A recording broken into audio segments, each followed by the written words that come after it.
สบายดีพบกับอุดมไซนครหลวงเวียงจันทน์ชาแนล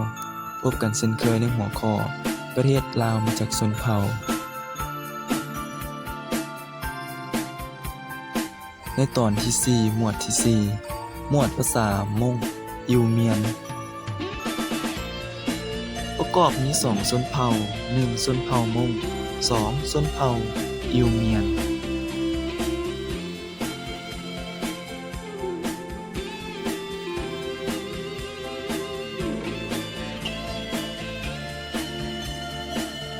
ชนเผ่ามง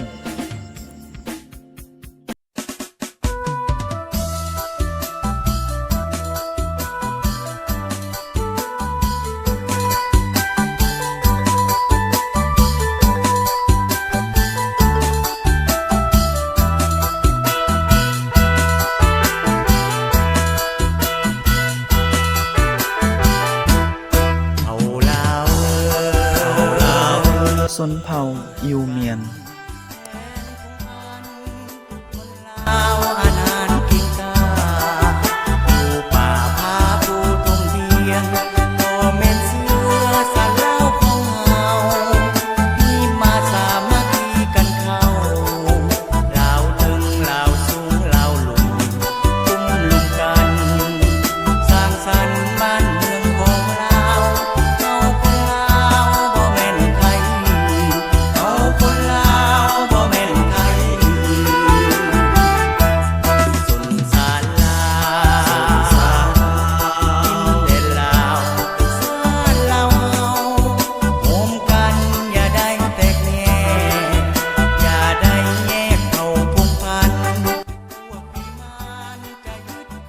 และนั่นก็คือหมวดภาษา